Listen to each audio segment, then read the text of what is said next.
दोस्तों, कल पार्लियामेंट में भारत चीन संबंध को लेके जो 2020 में डोकलाम में सेंट्रल लीडरशिप से जो पॉलिटिकल लीडरशिप से चूक हुई, उसके बारे में बड़ी चर्चा हुई। बात यह है कि 2019 से और 2022 के बीच जनरल नरवणे जो है भारतीय सेना के चीफ थे और उन्होंने एक किताब लिखी। उस किताब का नाम था कि for stars for of destiny. उसमें उन्होंने 2020 की एक घटना का जिक्र किया है।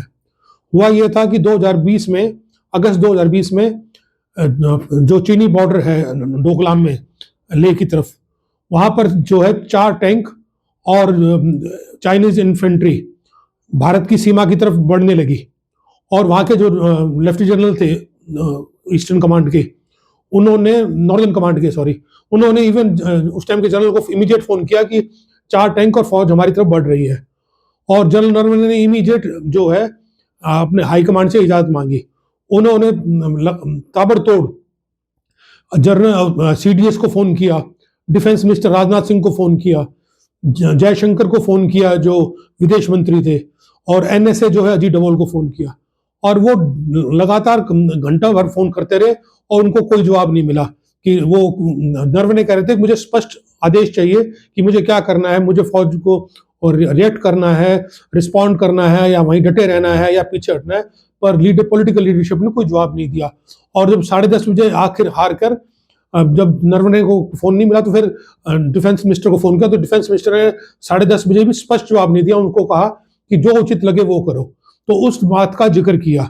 तो वो बात जो है नरवणे की किताब की, वो किताब अभी छपी नहीं है, वो सरकार के पास पड़ी परमिशन की, वो 2 साल से परमिशन के लिए पड़ी है, पर वो उसको छपने की इजाजत नहीं मिल रही। पर उस किताब के अंश को कारवां मैगजीन ने छापा और उसी को जो है प्रतिपक्ष नेता राहुल गांधी कल पार्लियामेंट में उठा रहे थे। तो बजाय उसका जवाब देने के, उचित जवाब देने के, वो सब इस बात पे टेक्निकल ग्राउंड पे करने लगे कि एक तो रूल के अंडर नहीं है, दूसरा वो कह रहे थे किताब छपी नहीं है, आप बोल क्यों रहे हो। उसमें होम मिनिस्टर ने भी कहा, डिफेंस मिनिस्टर ने। पर बात तो यह है कि राहुल गांधी को अपनी तरफ से तो कोई बात कह नहीं रहे। सरकार को स्पष्ट करना चाहिए कि जनरल नरवणे की बात सही है या गलत है, या कारवान मैगजीन में बात छपी है कि नहीं छपी, वो बताए। पब्लिक गवर्नमेंट की विपक्ष और जो भारतीय जनता है जो वो तो ये जानना चाहती है कि उस टाइम ये घटना घटी कि नहीं घटी। जनरल नरवणे झूठ बोल रहे तो उन पर कार्रवाई होनी चाहिए, और अगर वो घटना घटी है तो जो पॉलिटिकल लीडरशिप ने जो इसमें अकमता दिखाई है, जो इनएफिशिएंसी दिखाई है, टाइम पे फैसला नहीं लिया, उस पर क्या कार्रवाई हुई। तो पब्लिक और ऑपोजिशन लीडर तो इस बारे में कार्रवाई करना चाहते हैं। इस पे सरकार को स्पष्ट करना चाहिए। धन्यवाद। जय हिंद।